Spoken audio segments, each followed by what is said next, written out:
pemaparan materi dan langsung diskusi. Yang pertama adalah tentang kebijakan PMPK yang nanti akan disampaikan oleh Pak Rifki. Siput bukan sembarang siput. Siput yang enak dari Kepri. Jemput bukan barang jemput. Kita menjemput pemateri yaitu Pak Rifki. Kepada Pak Rifki kami persilahkan. Baik, terima kasih Pak Putra. Aduh, saya jadi grogi kalau nanti disuruh berpantun nih. Baik, terima kasih yang saya hormati Kepala BPMP Kepulauan Riau, juga Provinsi Riau. Ada Pak Kasubag juga, Pak Roni, juga Pak Putra. Juga yang saya hormati sesama narasumber ada Bu Evi, ya, beliau senior saya juga ini. Juga ada Bu Fitria dari Ditsuslat ya, Pendidikan Vokasi. Juga yang saya hormati Bapak Ibu di Dinas Pendidikan Provinsi Riau dan Kepulauan Riau, juga di Dinas Pendidikan Kabupaten Kota, dan tidak lupa Bapak Ibu di Satuan Pendidikan baik di SKB, PKBM, dan juga Lembaga Kursus dan Pelatihan. Assalamualaikum warahmatullahi wabarakatuh. Selamat pagi, salam sejahtera untuk kita semua. Semoga kita masih dalam keadaan sehat walafiat, sehingga kita masih dapat berkarya untuk kemajuan bangsa. Baik, mohon izin Bapak Ibu berbagi sedikit gitu ya. Dan juga tidak lupa permohonan maaf dari Pak Direktur, dari Pak Bahar, sedianya beliau dapat membersamai kita di sini, namun karena kesibukan yang luar biasa, jadi beliau mengamanatkan ke saya untuk menyampaikan terkait dengan kebijakan pendidikan masyarakat. Mohon izin berbagi layar, Bapak Ibu. Apakah sudah terlihat? Izin Pak Chandra atau Pak Putra. Sudah terlihat ya? Sudah Pak? Sudah. Baik, baik. Dengan langsung saja, barangkali eh, arahan dari Pak Direktur untuk menyampaikan kebijakan pendidikan masyarakat. Dalam hal ini pendidikan non formal atau secara tusinya di Direktorat Pendidikan Masyarakat dan Pendidikan Khusus adalah pendidikan keaksaraan dan kesetaraan. Baik, sebelum memulai materinya, barangkali kita kemarin sudah mendengarkan gitu ya dari eh, rekan-rekan di Bappenas terkait peta jalan pendidikan Indonesia sampai tahun 2045 gitu. Jadi materi yang saya bawakan kali ini barangkali terinspirasi dari sana, mulai dari sistematika presentasinya, pendahuluan, analisis situasi dan isu strategis, kerangka pikir, sasaran, arah kebijakan, dan penguatan kelembagaan SPNF. Baik, langsung saja. Untuk sistematika presentasinya, di pendahuluan nanti akan memuat latar belakang, urgensi dan penguatan kelembagaan SPNF. Kemudian di bab kedua akan kita bahas bersama analisis situasi dan isu strategis berupa megatrend global terhadap pendidikan Indonesia, isu-isu strategis yaitu ulasan capaian masalah dan tantangan. Kemudian di bab ketiga, kerangka pikirnya memuat alur berpikir dalam penyusunan strategi, mengatasi tantangan dan mendukung terwujudnya tujuan. Kemudian di bab 4 kita akan melihat sasarannya, memuat sasaran, target, dan indikator keberhasilannya. Bab kelima, arah kebijakan yang memuat strategi, fokus pelaksanaan, dan tahapan pelaksanaan. Dan terakhir di bab keenam, ini yang mungkin akan memakan waktu cukup banyak, penguatan kelembagaan SPNF yang memuat kondisi terkini, kontekstualisasi masalah, dan peta jalan pendidikan non formal. Baik, kita mulai di pendahuluan. Latar belakang dari presentasi ini bahwa eh, ini dari peta jalan pendidikan oleh Bappenas bahwa pendidikan berperan penting dalam membangun manusia bermoral, beretika, dan mengembangkan SDM berkualitas untuk memperkuat daya saing bangsa yang siap menghadapi tantangan global. Pendidikan berperan sentral dalam pembangunan dan berkontribusi signifikan dalam meningkatkan produktivitas nasional. Kemudian di presentasi ini kontekstualisasinya adalah panduan dalam perumusan kebijakan jangka panjang, terutama kaitannya dengan penguatan kelembagaan SPNF yang mesti mengacu pada RPJMN, juga rencana strategis kementerian lembaga agar tetap selaras dengan tujuan pembangunan nasional. Nah, tujuan pembangunan nasionalnya adalah ini yang mungkin kita sama-sama akan coba menyongsong ya, yaitu visi Indonesia Emas 2045 ketika Indonesia sudah memasuki usia 100 tahun kemerdekaannya. Harapannya pembangunan pendidikan Indonesia berkualitas dan merata, dan penyiapan manusia sebagai sumber daya pembangunan yang merupakan langkah strategis dan krusial untuk memastikan keberhasilan bangsa dalam menghadapi tantangan global. Pendidikan sebagai wahana untuk membangun manusia yang berakhlak, budi pekerti baik, dan berkompeten.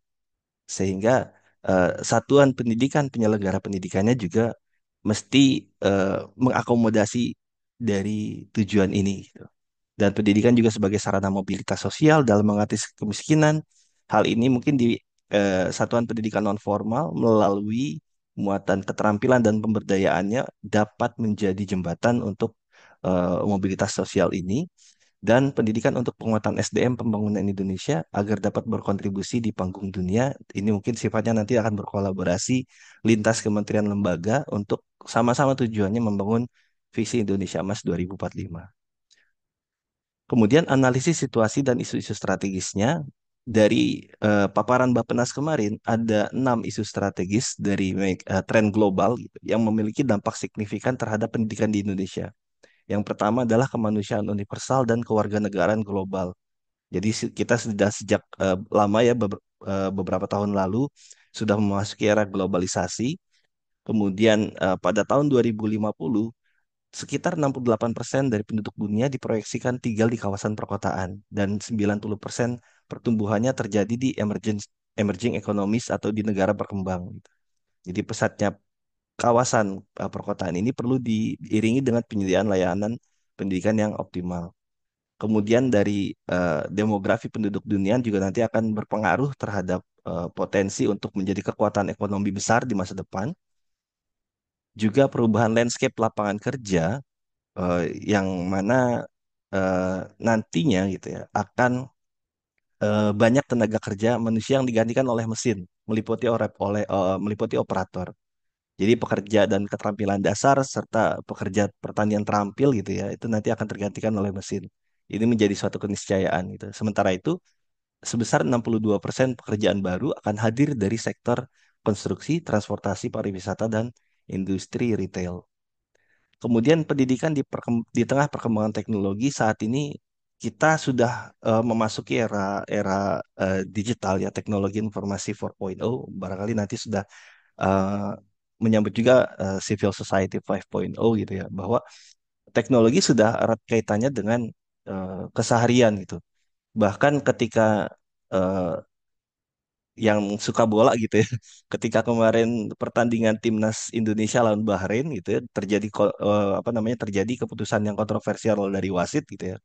Itu dari sisi Google Maps saja itu negara Bahrain habis dari sisi koordinatnya oleh netizen Indonesia gitu.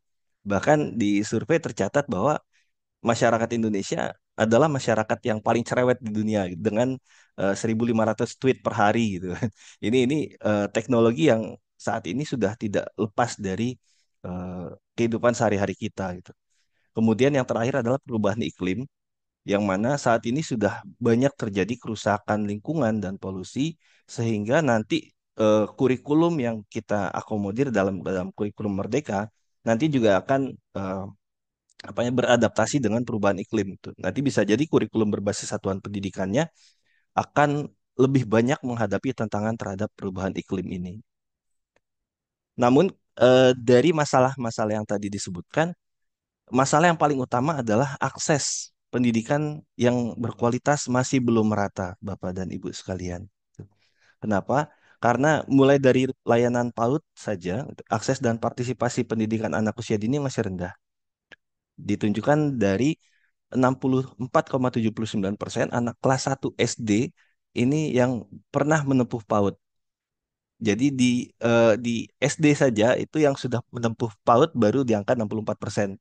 Artinya masih ada 36% lagi yang belum ikut PAUD sebelum atau pra SD-nya. Apalagi ini nanti apa, menyambut kebijakan wajib belajar 13 tahun ya. 1 tahun nanti pra SD nanti akan eh, ditempuh di jenjang pendidikan anak usia dini.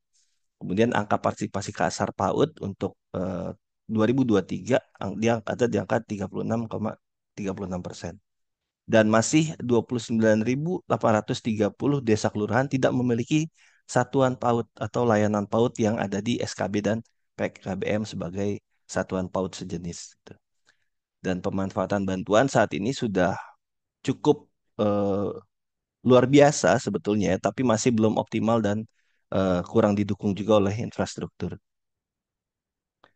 Kemudian eh, di paparan Bappenas kemarin ada dua slide yang saya ingat betul bahwa saat ini pemerintah concern sekali di pendidikan non formal dalam dalam hal ini itu.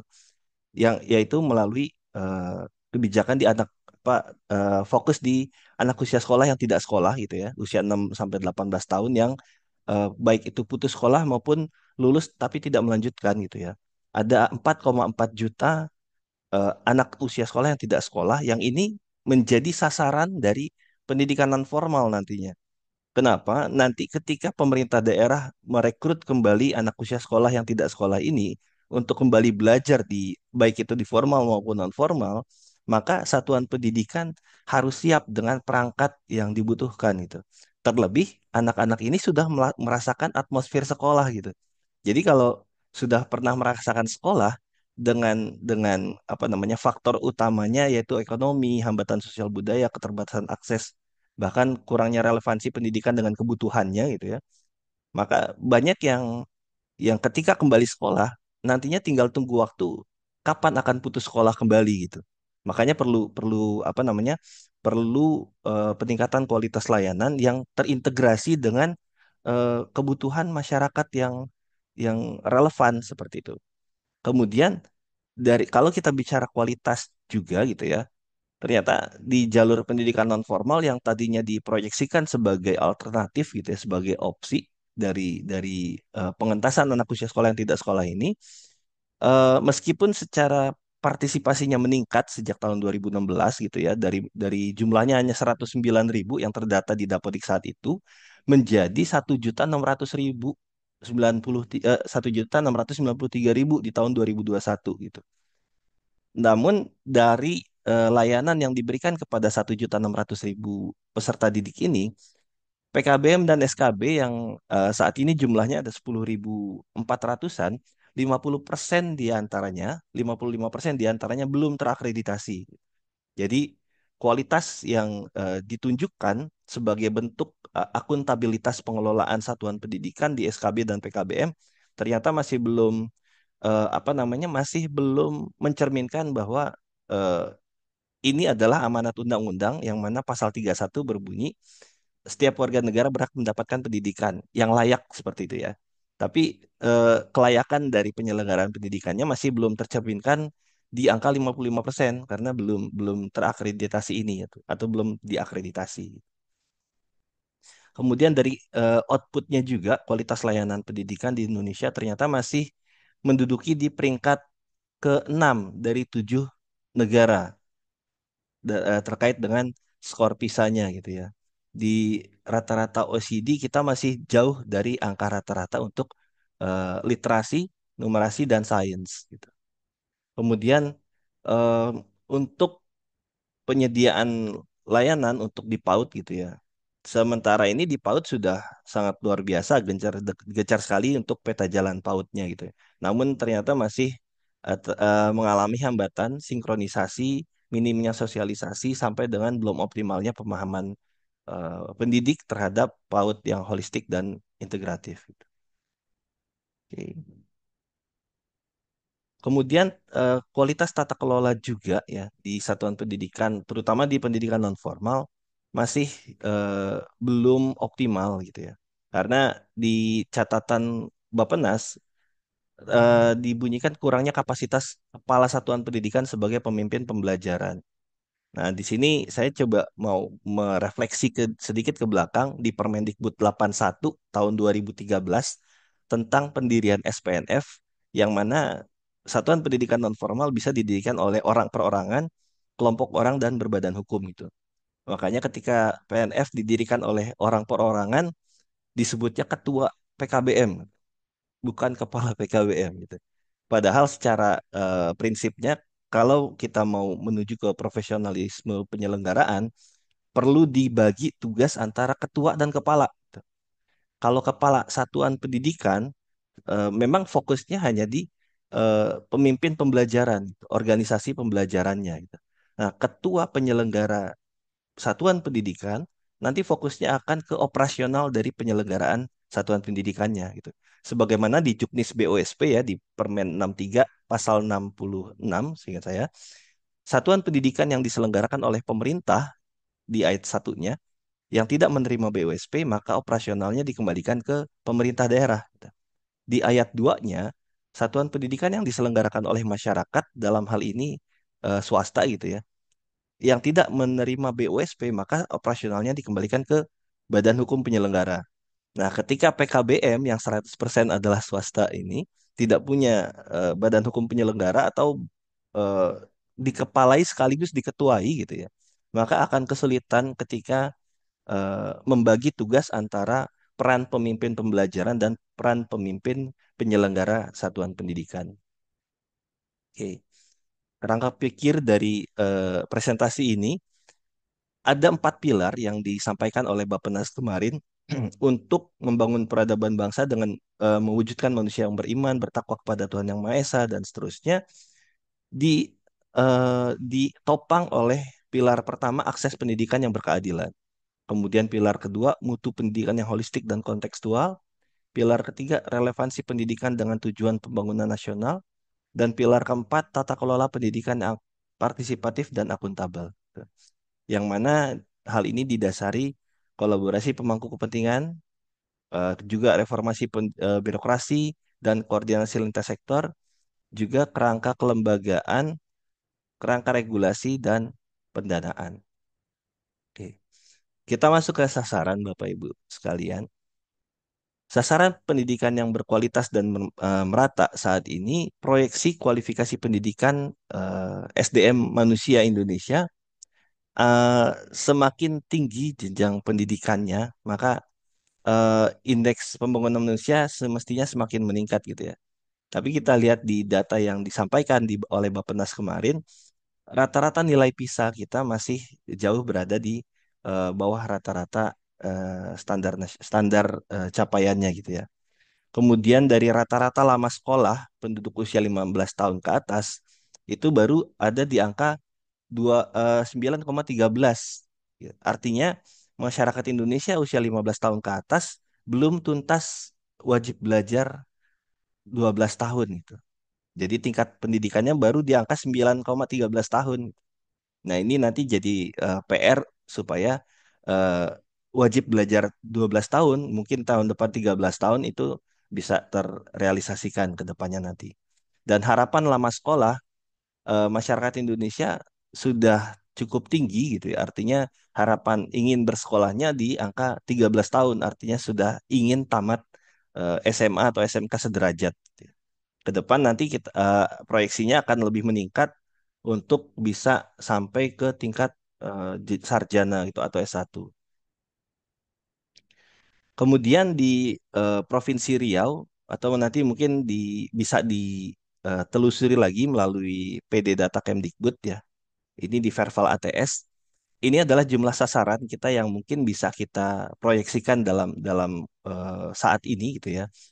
Di Verval ATS Pusdatin sudah ada by name by address gitu dari data jumlah masyarakat yang belum pernah bersekolah ya, yang BPB ini belum pernah bersekolah itu di angka 2.181.000 untuk nasional se-Indonesia.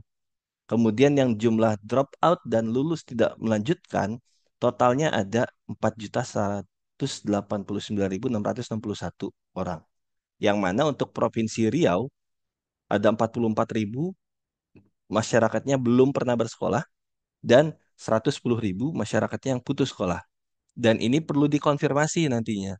Jadi Bapak Ibu kalau buka Verval ATS ini di masing-masing provinsinya nanti bisa terbuka sampai ke by name by address-nya untuk kita intervensi. Nah, untuk Provinsi Riau sendiri tadi ada 44.858 yang belum pernah bersekolah tersebar jadi 10 kabupaten kota gitu ya. Juga yang lulus tidak melanjutkan ada 110.252. Dan ini sasaran dari pendidikan masyarakat untuk digarap Bapak Ibu sekalian. Dan untuk teman-teman di satuan pendidikan ini potensi ya, potensi maksudnya ketika Bapak Ibu merekrut kembali anak usia sekolah yang tidak sekolah ini, ada datanya gitu ya, dimasukkan dalam PPDB waktu PPDB gitu. Nanti 31 Agustus cut off untuk BUSP, maka akan jaminan menerima BUSP semestinya karena ini usianya masih kriteria usia BUSP gitu. Oke. Arah kebijakannya sendiri kemarin Bappenas menyampaikan yang saya catat ada empat hal yang esensial itu. Yang pertama adalah pencegahan dan penanganan anak tidak sekolah. Kemudian yang kedua adalah revitalisasi pendidikan non formal. Yang ketiga adalah penguatan manajemen kepemimpinan lembaga pendidikan. Tadi sudah sedikit saya ulas. Dan yang keempat, penguatan pembelajaran pendidikan vokasi. Nah, di sini juga ada Bu Fitria. Mungkin sedikit saya ulas terkait dengan peta jalan pendidikan bahwa pendidikan masyarakat dulu terintegrasi antara jenjang PAUD gitu ya, dari mulai PAUD sampai dengan usia dewasa. Dan pembelajaran sangat kontekstual sehingga kalau Mas Menteri sering kali menyampaikan diferensiasi pembelajaran dalam kerangka Merdeka Belajar, sebenarnya di PKBM dan SKB sudah lebih dulu terdiferensiasi gitu karena setiap masyarakat kebutuhannya beda-beda dan pembelajaran di PKBM dan SKB sudah lebih kontekstual gitu dengan pelibatan eh, kecakapan hidup gitu dan seterusnya gitu.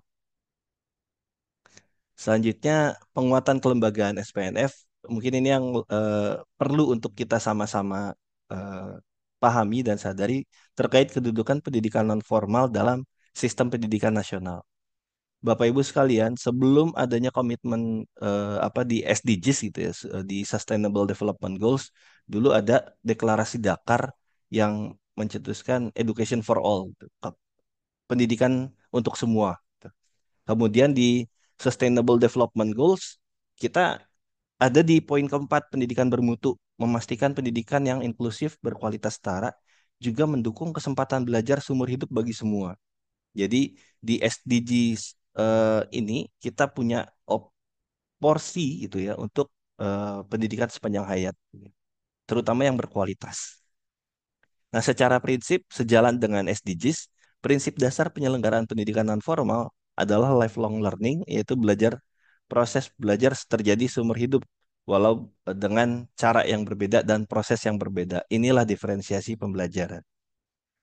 Kemudian kalau dari tusinya, Direktorat PMPK, tugas dan fungsinya barangkali kalau kita bicara skup Dikmas saat ini sudah cukup jauh ya.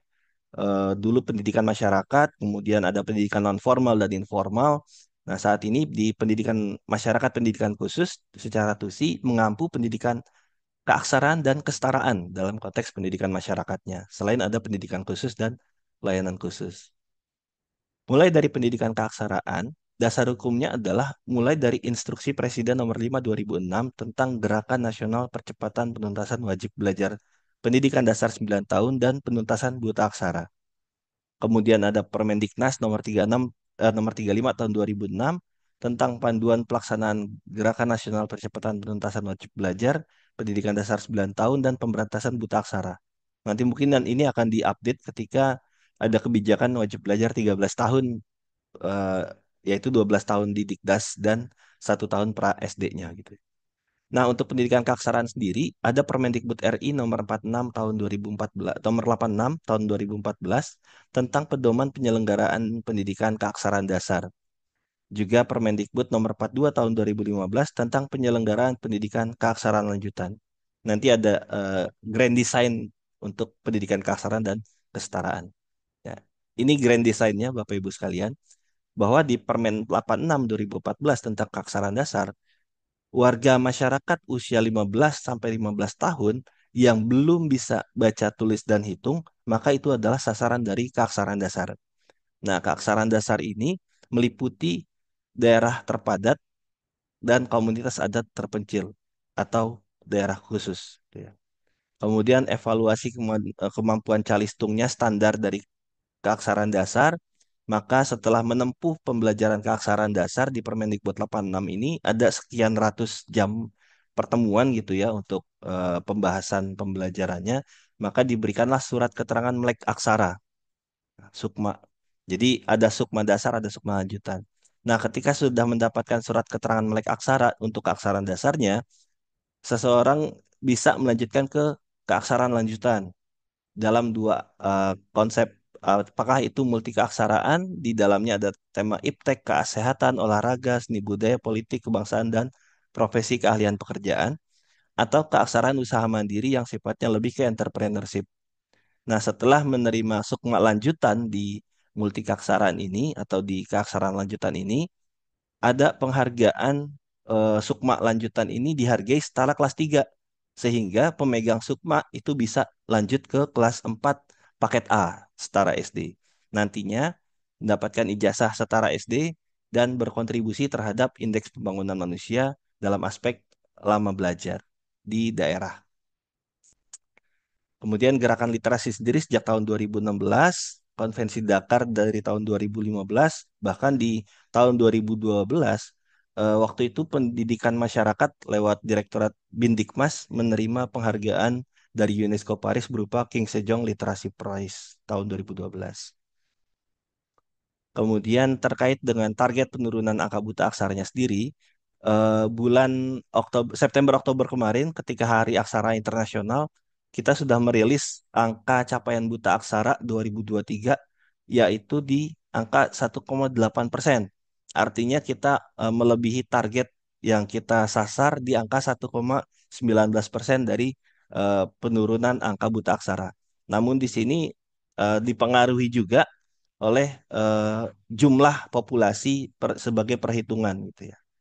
Tapi ini yang jadi proyeksi dan tidak hanya itu saja, keaksaraan dalam konteks literasi digital saat ini ternyata banyak banyak ragamnya gitu. Tidak hanya baca tulis hitung gitu, tapi juga ada aksara digital, aksara budaya, aksara dalam hal literasi sains dan seterusnya. Dan ini sangat sangat potensial untuk dikembangkan dalam pendidikan keaksaraan gitu. Kemudian satuan pendidikan non formal sendiri, KB, PKBM, juga mungkin nanti ada LKP ya dari Bu Fitri ya. Ada total 10.565 satuan pendidikan non formal SKB dan PKBM, tapi ada catatan yang sinkron di Dapodik itu masih di angka 92%, tertinggi kemarin gitu ya. Artinya dari 10.500 ini yang sinkron baru di angka 9 ribuan Bapak Ibu sekalian. Artinya masih ada 1.000 lebih PKBM SKB yang tanda tanya ini positioningnya seperti apa gitu ya. Kemudian dalam konteks Dikmasnya, pendidikan non formal, dalam pengembangan karakter, program satuan pendidikan non formal di SKB dan PKBM secara konseptual dan kontekstual, mulai dari layanan PAUD, pendidikan keaksaraan, kesetaraan, pemberdayaan perempuan, kecakapan hidup, kepemudaan olahraga, keterampilan kerja, dan pengembangan budaya baca. Yang mana ini dalam struktur kurikulumnya meliputi muatan akademik, pengembangan karakter, dan keterampilan pemberdayaan dalam modul atau bahan ajar gitu ya. Nah, kalau mungkin teman-teman praktisi di pendidikan masyarakat dulu masih sering ternostalgia dengan layanan yang beraneka ragam gitu ya. Kemudian ada rumahnya di direktorat yang khusus menaungi ini gitu ya, berbagai layanan ini. Eh, saya menganggap ada dua pandangan gitu. Kalau pandangannya mungkin lebih ke skeptis ketika pendidikan masyarakat, pendidikan khusus di direktoratnya hanya mengampu keaksaraan dan kesetaraan saja, maka dianggap ini adalah pelemahan Dikmas gitu ya. Dikmas dilemahkan gitu. Tapi kalau saya mungkin lebih memilih untuk memandang lebih optimistik gitu.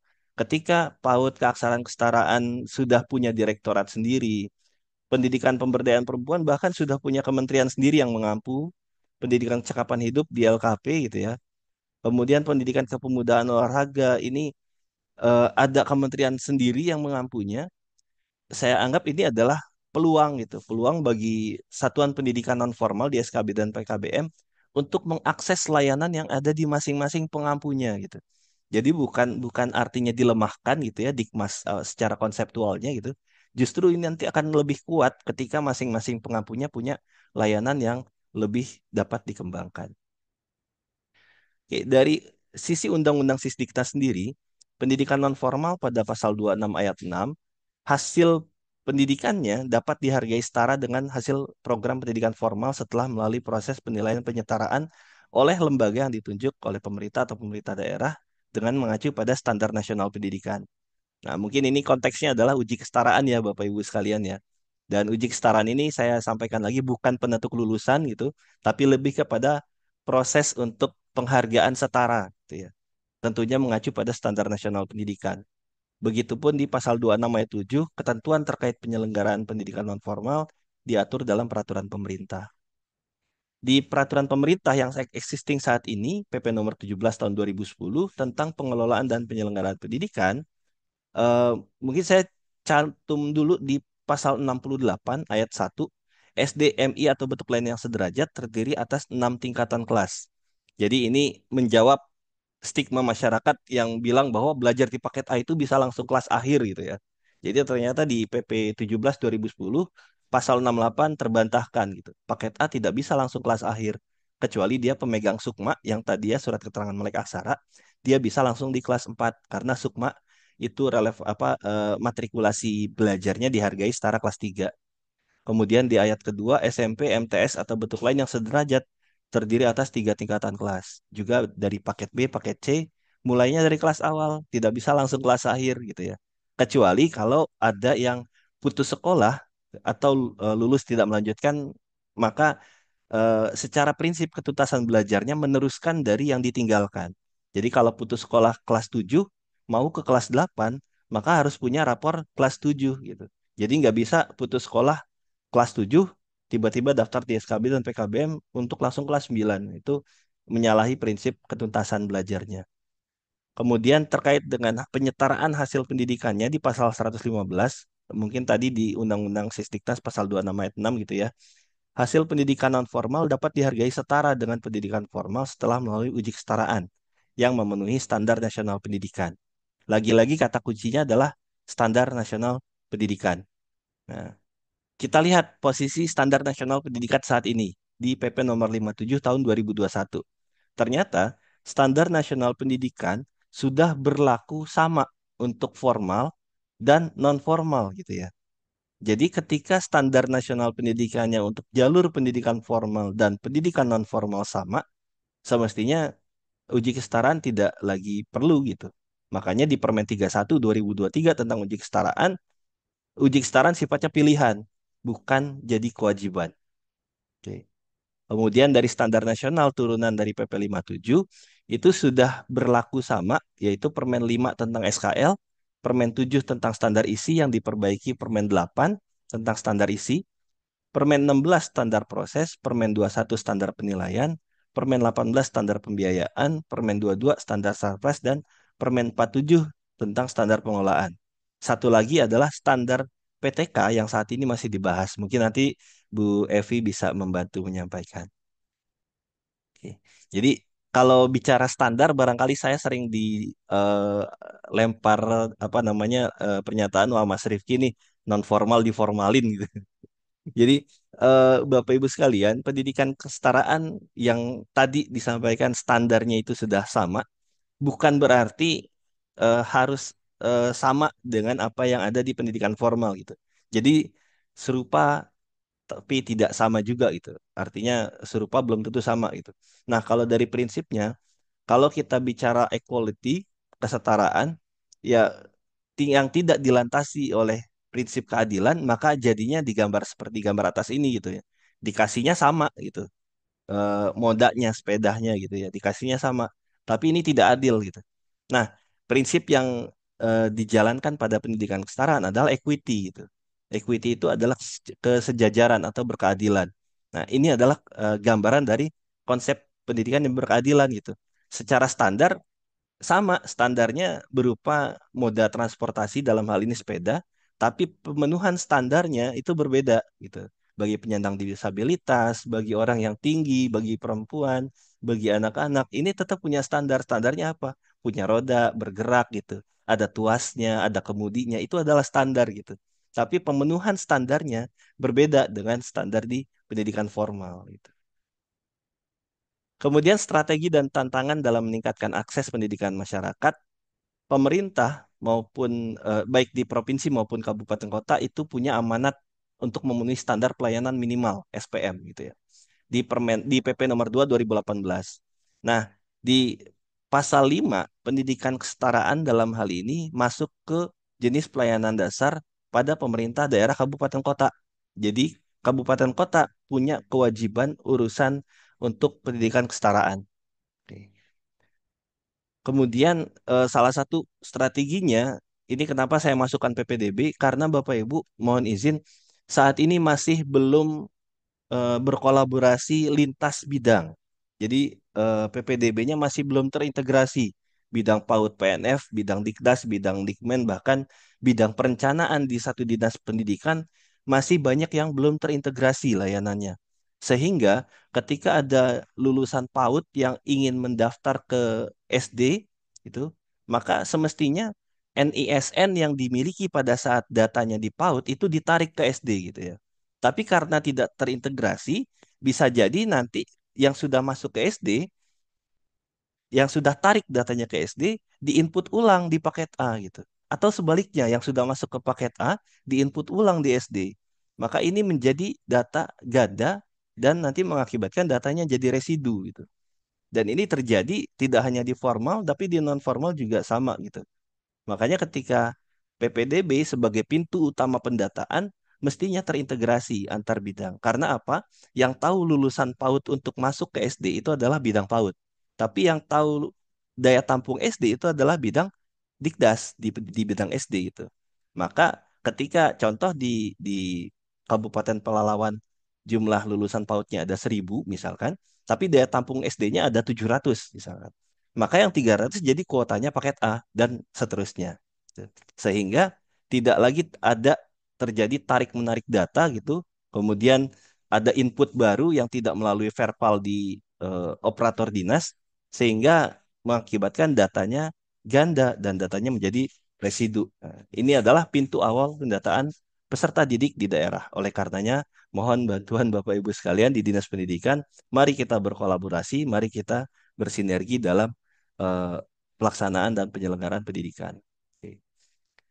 Muatan khusus pada pendidikan kesetaraan sudah ada keterampilan dan pemberdayaan berbasis profil pelajar Pancasila yang mana di formal sudah punya juga ternyata konsep ini melalui proyek penguatan profil pelajar Pancasila gitu.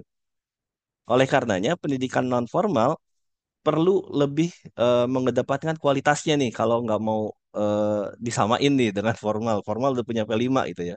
Yang membedakan pendidikan non formal punya konsep pemberdayaan. Nah, konsep pemberdayaan ini kalau dulu rancangan dari PKBM atau SKB punya yang namanya kelompok belajar usaha. Nah, kelompok belajar usaha itu hasil keterampilan yang mengacu pada potensi sumber daya daerah, sesuai kebutuhan, dan juga aktualisasi kemandirian di peserta didiknya itu dituangkan dalam pemberdayaan di kelompok belajar usaha gitu ya. Bahkan ketika kelompok belajar usaha ini bisa menjadi roda perekonomian di masyarakat di lingkungan itu, maka sejatinya PKBM dan SKB ada untuk berdaya bersama masyarakat dan itu menjadi indikator keberhasilan PKBM dan SKB gitu. Ketika masyarakatnya berdaya gitu. Dan eh, bukan maksud saya tadi menyandingkan formal non formal atau bahkan informal karena tiga jalur ini terakomodir dalam sistem pendidikan nasional Indonesia gitu. Formal, non formal, informal mestinya berkolaborasi gitu. Dan harus bersinergi gitu karena pendekatannya harus holistik gitu. Harus bisa melihat dari hulu ke hilir masalah yang dihadapi di masyarakat gitu. Bahkan pernah ada contoh kasus ada tawuran pelajar gitu ya di Jawa Barat di tempat saya itu ketika ditertibkan oleh aparat ditanya ini siswa mana gitu. Begitu dikembalikan ke sekolah, pihak sekolah ternyata bilang, oh ini sudah dilakukan di luar jam sekolah gitu ya. Jadi ini dilakukan di luar sekolah, maka bukan jadi tanggung jawabnya sekolah gitu. Terus dikembalikan ke orang tua. Orang tua merasa saat ini sudah merasa ketika anaknya dikembalikan ke sekolah, maka udah jadi tanggung jawabnya sekolah gitu. Maka perlu sinergi dan kolaborasi antara formal, non formal dan informal karena pendidikan keluarga adalah jalur pendidikan informal gitu. Namun banyak masyarakat yang belum menyadari bahwa mereka juga punya peran dalam pendidikan di eh, masyarakatnya gitu. Oh ya, maaf ini untuk Kepulauan Riau juga ya. Tadi saya baru enggak, mohon maaf. Untuk data Kepulauan Riau nanti bisa diakses lewat Verval ATS. Nanti coba saya simulasikan gitu.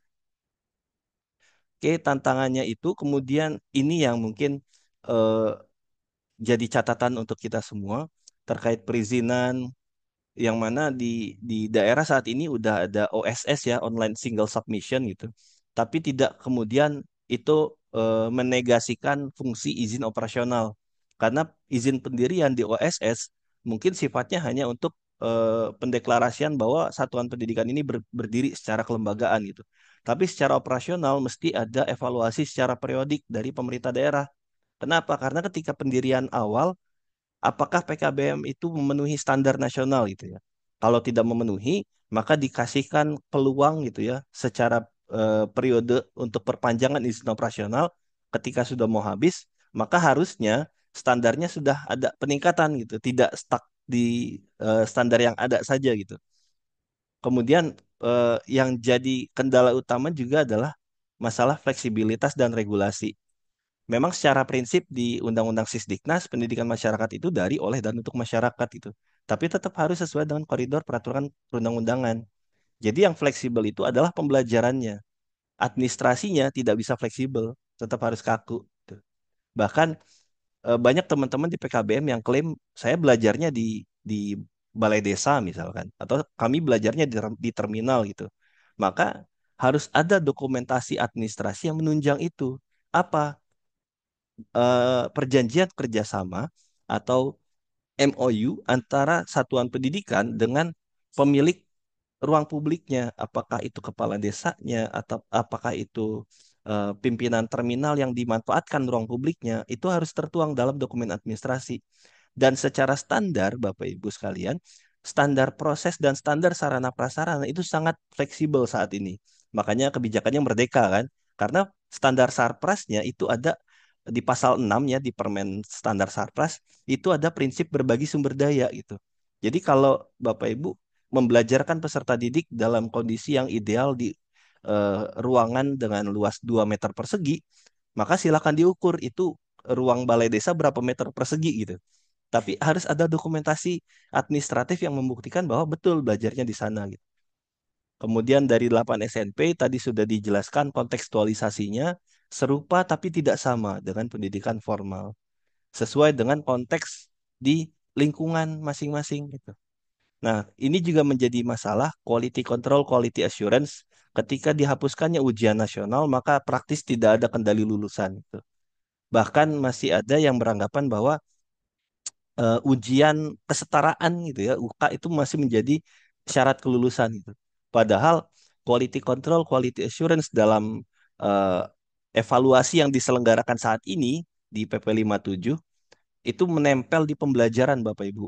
Makanya ujian tingkat satuan pendidikan dasar hukumnya Permen nomor 43 2019 itu sudah dihapuskan oleh Permen 21 2022 tentang standar penilaian pendidikan yang mana di sana dikenal dengan evaluasi formatif untuk feedback pembelajarannya sudah benar apa enggak nih cara mengajarnya gitu kan. Dan evaluasi sumatif. Evaluasi sumatif ini untuk menyandingkan pembelajaran yang direncanakan dengan apa yang dicapai di pembelajarannya gitu. Nah, evaluasi sumatif itu dituangkan dalam bentuk laporan itu. Itu ada di pedoman pembelajaran dan asesmen oleh eh, teman-teman di Puskur ya, Pusat Kurikulum. Kemudian dari peserta didiknya tadi sudah masalah validitas dan reliabilitas datanya. Jujur ini masih sangat rendah karena secara data lulusan saja tahun ini PMPK menerbitkan 618.000 ijazah berdasarkan data 31 Desember 2023 gitu ya. Dari 681.000 peserta didik kelas akhir tahun lalu, itu 170 ribunya belum punya NISN. Karena masalahnya ini, gitu ya. Masih ada yang tarik data, tidak apa namanya, tidak tarik data input baru misalkan. Datanya ganda, residu, tidak memiliki rekam didik sehingga kesulitan untuk melakukan verifikasi dan validasi untuk menerbitkan NISN-nya. Kemudian stigma negatif juga masih melekat terkait ujian dan ijazah. Di tahun ini saja kami sudah menerima ratusan laporan dari kepolisian dan Bawaslu terutama untuk masalah eh, pemilu gitu ya, baik itu di legislatif maupun di kepala daerah dan seterusnya gitu ya. Tapi eh, masih kurang penghargaan atau perlakuan yang cenderung diskriminatif terhadap lulusan paket C gitu ya. Terutama yang saat ini terjadi adalah kepolisian tidak menerima dari lulusan paket C seperti itu. Karena akuntabilitasnya ternyata masih masih sangat kurang gitu ya. Ini yang mungkin jadi apa jadi PR bersama untuk kita semua. Tapi ketika kita mau berargumen ke sana, kita kurang data dukung karena kita masih minim itu tadi yang akreditasinya baru di angka 45% dan seterusnya gitu ya. Oke. Namun dari sekian banyak problematika yang ada, peluang pendidikan non formal di masa depan dapat hadir sebagai opsi pembelajaran yang berkualitas, bermartabat dengan fleksibilitas dan ciri khas pendidikan non formal apabila bisa mematahkan stigma negatif tadi. Kemudian Paulo Freire melalui apa teori belajar merdekanya gitu ya. Bahkan merdeka belajar itu teorinya beliau gitu Paulo Freire dapat mematahkan penjara yang bernama ruang kelas dan jadwal pelajaran yang rigid gitu. Sehingga anak usia sekolah yang tidak sekolah karena putus dan tidak lanjut gitu ya. Mereka lebih nyaman gitu ketika belajar di PKBM, di SKB belajarnya mau hari apa saja gitu ya. Itu bisa diatur dalam perencanaan pembelajaran yang akomodatif. Standar prosesnya ada tatap muka, tutorial, dan belajar mandiri. Kalau dianalogikan, analoginya pendidikan non formal itu sebagai obat paten gitu ya dari masalah pendidikan yang ada di Indonesia saat ini. Tapi masih belum lolos uji nih karena validitas dan reliabilitasnya masih belum terpenuhi gitu. Dan ini menjadi PR bersama stakeholder agar obat ini bisa layak edar di pasaran. Untuk menutup diskusi barangkali bukan diskusi, untuk menutup presentasinya, saya ingin menyampaikan sedikit success story dari para pendidikan kesetaraan ya lulusannya gitu ya. Tahun 2022 sebanyak 1.716 calon mahasiswa di ITB itu diterima di SMBPTN, termasuk penyandang disabilitas dan lulusan paket C. Artinya lulusan paket C sudah mulai diakui gitu ya, tapi ini masih menjadi jalan perjuangan yang cukup panjang. Kemudian dari PKBM Pelita Patrama di eh, Bandung, Fawas Zarpan itu diterima di Fakultas Sekolah Bisnis dan Manajemen di ITB. Kemudian lulusan paket C juga Ilyas ini diterima bahkan tembus 4 universitas negeri ternama ya. Pilihannya malah ke psikologi UI gitu. Kemudian Yudis, ya, Yudis Gowo Samiaji dari Jatinegara DKI itu punya ijazah paket C. Dia ikut SMBPTN 2019 masuk ke jurusan ekonomi Universitas Indonesia. Andiri Rizky Putra ini juga keren tahun 2002 tahun 2006 dulu dia akselerasi pakai C masih ada saat itu akselerasi ya saat ini sudah tidak ada gitu. Itu eh, masuk ke Fakultas Hukum kemudian presentasinya apa namanya prestasinya juga luar biasa. Kemudian Siti Aisyah dari Cianjur bahkan diposting langsung oleh Bupati Cianjur di media sosialnya. Kemudian Tena Florencia, alumni paket C PKB Anugerah Bangsa Semarang, diterima di Nanjing University. Juga Andi Rahihan Mangga Berani, itu alumni PKBM paket C, Raisa Mamuju, diterima di Aligarh Muslim University di India. Juga ada banyak artis yang kita kenal, itu juga banyak lulusan paket C. Artinya secara pengakuan paket C sudah mulai diterima di masyarakat, tapi akuntabilitasnya mungkin masih perlu ditingkatkan supaya pendidikan kesetaraan sebagaimana jargonnya menuju pendidikan kesetaraan yang berkualitas bermartabat. Oke, terima kasih Bapak Ibu sekalian atas presentasinya, atas waktunya. Mohon maaf apabila ada kesalahan. Saya kembalikan ke Pak Putra. Bila taufiq wal hidayah. Wassalamualaikum warahmatullahi wabarakatuh. Waalaikumsalam Waalaikumsalam warahmatullahi wabarakatuh.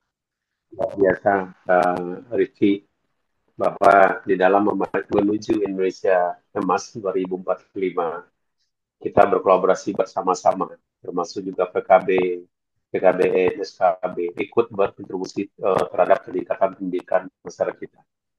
Mengamati Mekar Pagi, harum mewangi setiap hari. Terima kasih kepada Pak Riki untuk sajian paparan yang sangat baik sekali. Baik Bapak dan Ibu, saya yakin Bapak dan Ibu pasti ada unek-unek yang akan ditanyakan nanti. Jadi kita bersabar dulu Bapak Ibu karena masih ada dua pemateri kita yang luar biasa yang akan menyajikan. Nanti dikumpul baru kita buka ruang tanya jawab. Karena